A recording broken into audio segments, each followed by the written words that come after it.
Have you ever been let down by a bourbon? Looked forward to something, you see everybody's buying it, you finally get your hands on it, and then you get a taste of it, and you're like, yeah, it's not quite what you expected? Well, tonight I'm going to give this one a second chance solely because I hated it the first time. And by no means am I here to bash a bourbon tonight, but I am saying this one was just not for me. So let's give it another try. Stay tuned. Call me a showstopper, show rocker, blow lots of dope copper, new whip.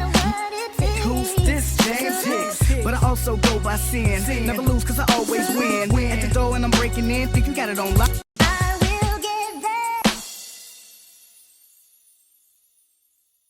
Welcome to the Cynple Whiskey Show. Tonight I'm going to be revisiting a bourbon that definitely left a terrible taste in my mouth the first time I had it. And at this point, I do not really want to do this video, but I believe in my first video, I mentioned that I would come back and do a full-on tasting just to let you guys know what it is. So without further ado, let's get started. So this is one of those bourbons that a lot of the folks that I follow from the whiskey community tend to lean towards and like. I don't know if I got a bad batch. I'm not sure if it's just not for me, but I can tell you that the level of excitement I had when I first tried this definitely does not outweigh the disappointment I felt when I took that first sip. With that said, don't be surprised if this is going to be one of the shorter videos that I put out, but I will be fair and I will keep it simple. So George Dickel definitely has a unique characteristic. There's no doubt about that. So some people think black coffee is amazing. I'm one of them. This is one that I think may be an acquired taste to some folks. Maybe one of those bourbons that I have to sip maybe monthly and then see if by the time I get at least halfway through the bottle, it grows on me. Definitely has some distinct characteristics. It's like black coffee, where once you find what you really like, and whether it be bitter, sweet, very strong, some of those flavors that you get from something like a black coffee, it grows on you over time. This was the very first Dickel I'd ever had. This was the very first George Dickel product that I'd had. I haven't had any others. I do appreciate the craftsmanship that goes into this.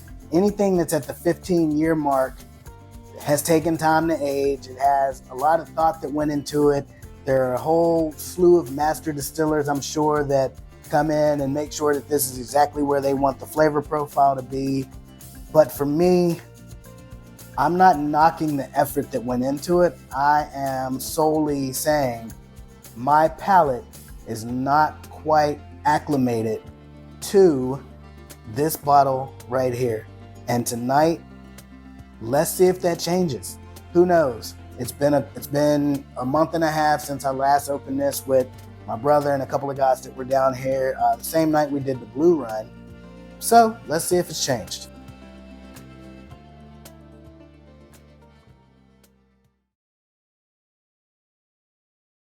Okay, so on the nose, it's very inviting. It's warm, it's very citrusy, it's very floral.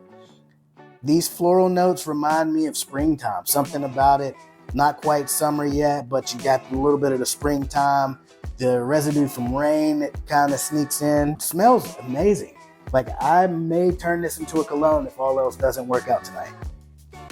Let's give it a sip. The initial taste surprised me solely because it did not ring true to that Flintstone vitamin E taste that I got initially when I first tried it. But what I will say is the citrusy note that I smelled did transition into the taste to where it gave me orange zest. I'll also say that the chalkiness that I remember from before does not seem to be anywhere in here like it was initially months ago when I tried it, or a month ago, whenever it was.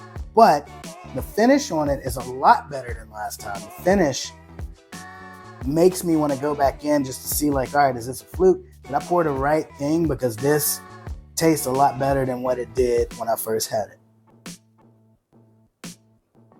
The mouthfeel on it, it coats the mouth really well. It lines every single aspect of it. When you swish it around, you get a little bit of that residual orange. You get a little bit of that 100 proof spice, but again, it's not by no means would I consider this spicy. And at 101 proof, it's very smooth. The finish on it that lingers with me, it transitions from citrus to floral. So I would give it a 6, and that is a huge come up given I would have gave it a -10 a month ago. Anybody in my close circle knows that I absolutely hated this. From the time I purchased it to the time I've had folks down here and had a sip of it, up until tonight, where I'm thinking I really don't want to do this video. Can I at least do something that I enjoy? But big shout out to a few folks that had reminded me that I mentioned it in the first video without mentioning it by name, and said, when are you going to do the one that you absolutely hated? And so I thought, what better time than now, right? Taste is totally subjective, and as your profile continues to grow and evolve, chances are something that you hated yesterday, you may slightly start to like more today. That's it for tonight. If you are a George Dickel fan or have any other George Dickel recommendations, please leave them down in the comments. No different than the folks that DM me and ask me to do a video on this. I'm more than happy to do feedback. If you have a George Dickel bottle that you absolutely love, put it in the comments. I'll go find it and I'll do a video on that one. And then maybe that will be the additional turning point to my Dickel journey. As always, don't forget to like and subscribe and keep it simple.